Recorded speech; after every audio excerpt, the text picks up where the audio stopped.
Like live with Lay, like the two L's got to be big. What are we gonna do with that W though? Like, I don't know. I don't know. I don't know. We gotta figure out what we gotta do.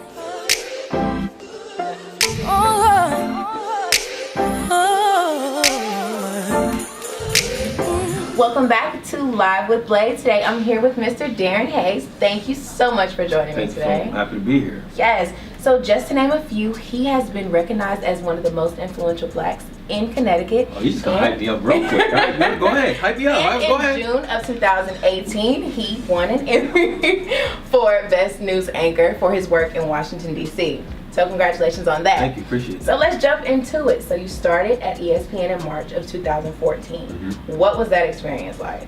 Actually, the first day was very nervous. I'm not gonna lie. You go through all these years of preparing for that particular moment, and you get to a point where you're not nervous anymore on air.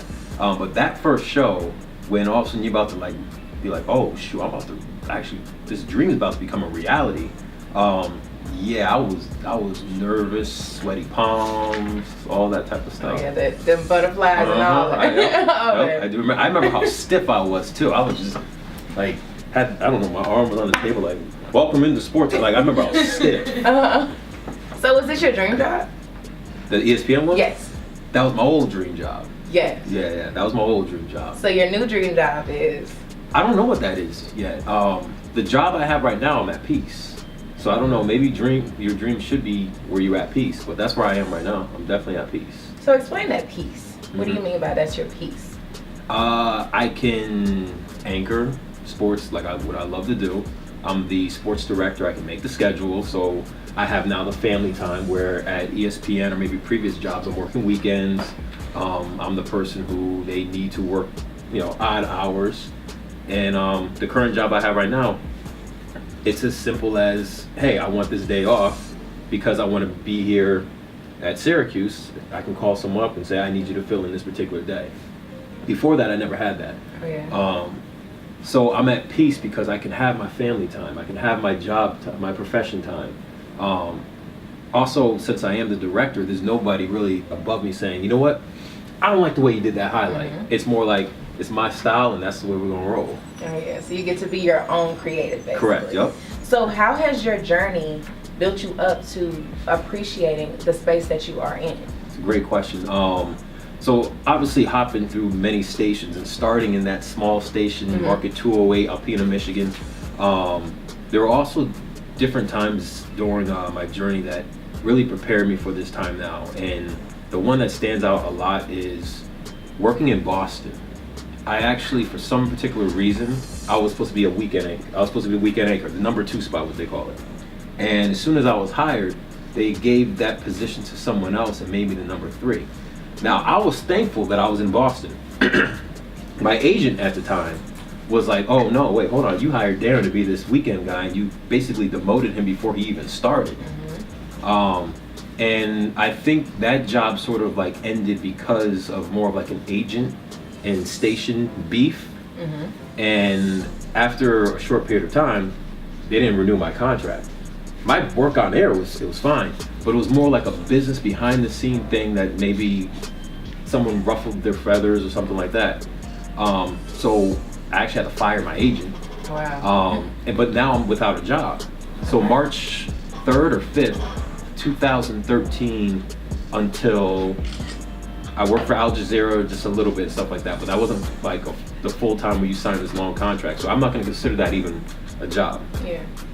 So that March 3rd or March 5th, 2013, all the way until February 10th, 2014, I didn't have a job.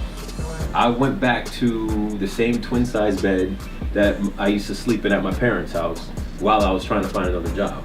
And so that prepared me to never take for granted the position that you have, always appreciate what you have, work hard because there's gonna be a time where you're gonna be in that valley.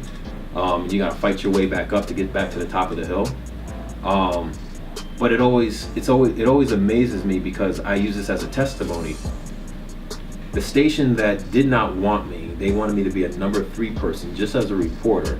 And yeah, like I said, they didn't want me. I went from there to all of a sudden anchoring Sports Center. Yeah. It's crazy how things work Yeah, out. you know what I mean? Yeah. So that was definitely a testimony in my life, a time where I learned a lot about myself and what makes me who I am now. Because when ESPN laid me off, I didn't worry. I was like, I've been here before. Let's do it. Oh, yeah. Yeah, so that's why it only took like a month and a half before I got this next job. Oh, wow. That's what's up. So, with, back to talking about your dreams or whatever. Mm-hmm. So, with coming, you said ESPN was once your dream job Mm-hmm. before you got the job that you have now. Mm-hmm. So, with that being your dream job, how was it? You talked a little bit about this last night when people talk about how to get to your dreams, how to build up, what do you need to do to get to your dreams? Mm-hmm. What do you do when you lose your dream? I don't know. You tell me.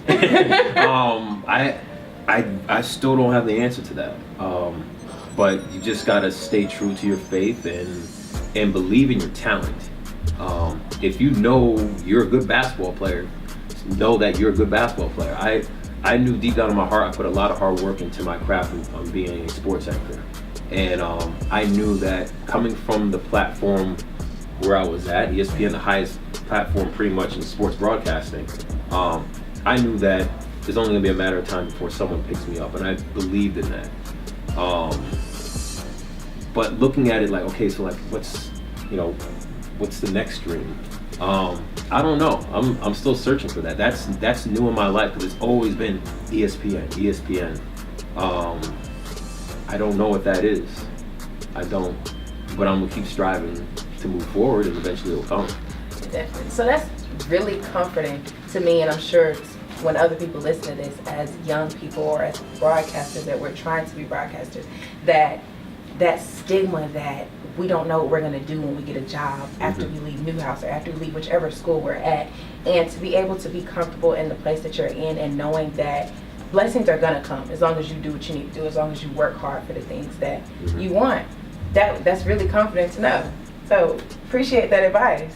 Cool. Well, hopefully I inspired somebody, because I'm not the only one. Definitely. There's definitely many people who go through this every single day. I speak to someone, I'm speaking to someone right now who's in their first job, and they're really discouraged as far as where they live, where they work. So they're fighting their own battle. I have another person who is an amazing talent down in Charlotte, North Carolina, who actually wanted to get out of the business and started working at Sprint. And I was like, yo, you need to get yourself back in the business. And we went to, I think it was like Starbucks. We put a resume tape together and she got a new job. But now she's in that place where she was before, where she didn't have a job. But she has to keep grinding because she has to understand that she's talented. She can make it. It's just only a matter of time. Oh yeah, that's trust in the process. Yeah. How important is trust in the process? Very important. Yeah. Very important. Like, you're gonna wonder why isn't anybody calling me? How come I don't have a job? Then all of a sudden, 8 months can pass by. You didn't get a single phone call. I kid you not, it's happened. Next thing you know, 3 or 4 stations call in a matter of 2 weeks. Like, what do we just flip a switch and say, okay, everybody just start calling Darren? It's weird how that works. Oh yeah, definitely. Definitely. So that's all I have for you today. Oh yeah, I appreciate you so much. Thank you so much for tuning in. Stay tuned for more on Live with Lay.